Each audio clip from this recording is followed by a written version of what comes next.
Weather Authority with Chief Meteorologist Jesse Walker.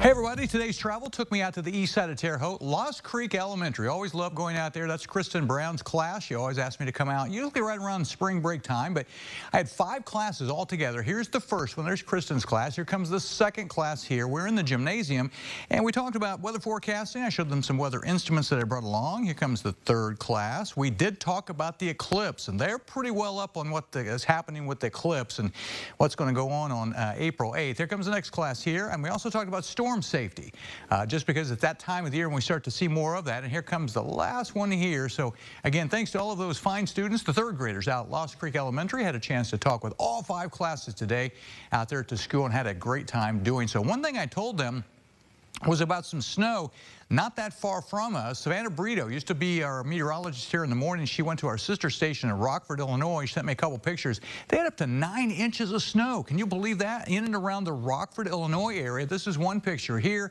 and here comes another one. So while we had temperatures here that were 50 to 60 in places, they were having more than a ½ foot of snow in northern Illinois. So some crazy weather across the Midwest.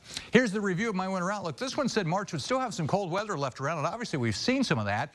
Days with below normal temperatures. We've already had 5. We're probably looking at a couple more in the next week. So it's one of those winters when it just doesn't want to let go, and spring just can't quite get in here. Tries, and there's a setback, and tries, and the setback. So there's my record. We'll continue the review of the winter outlook again next week. I had a whole bunch of items in there.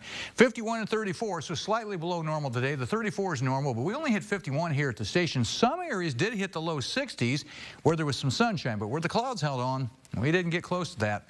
Here's what we had with precipitation. Just some raindrops here and there, nothing big. 1.33, that's where we stand so far for the month of March. Overall, then, the Wabash River in Terre Haute is going down. Right now, it's at about 8 feet.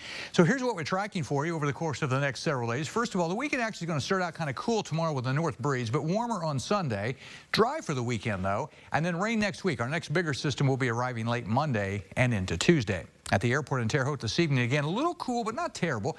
51, trying to get a little sunshine here and there. The pressure's falling some, though, as a cold front is now approaching the area. And you can see the temperatures are cooler off to the east, where it's only 43 in Crawfordsville, but it's 62 up here in Champaign and 60 in Effingham. So some places did hit the low 60s, but had to get some sunshine to do that. Storm to the south, showers and storms there. There's a cold front to the northwest. That's moving in. That's what brought some of the snow that I talked about up there in northern Illinois. They've had some snow in Chicago as well. For us, the front will move in here tonight, might spark a couple little showers. There's really nothing now on the Dorset Automotive Doppler radar, but you can see some off to the northwest. So it could be a few little showers early along that front, nothing big. Then tomorrow the story is just cool. It's going to be cool with a north breeze, but not terrible. Maybe a snowflake early on Sunday morning, as we see a little disturbance come through. As you can see, maybe a few snowflakes, but that's really about it. And Sunday will actually be the better weekend day as things start to warm up after that. I want to show you what happens with the wind, though. It'll go to the north tomorrow, so it's going to be breezy. It'll be a chill to the air. By Sunday, the winds go more to the southeast, and we'll see things warming back up. And actually, it gets breezy again on Sunday before the next storm early next week. Forecast tonight, then, again, maybe a couple early showers along the front. That's it, 32 for the low. During the day tomorrow, kind of a cool start to the weekend. And it'll be a breeze as well, so that adds a chill. Daytime high of 51. Sunday is your better weekend day as far as the temperatures. We'll get back into the upper 50s. We warm even more by early next week, but more showers and storms late Monday, Tuesday. And look at Wednesday, once again, back in the 40s for the high. That's your forecast. Let's go to Jack. Thanks, Jesse. A lot of basketball to get to as the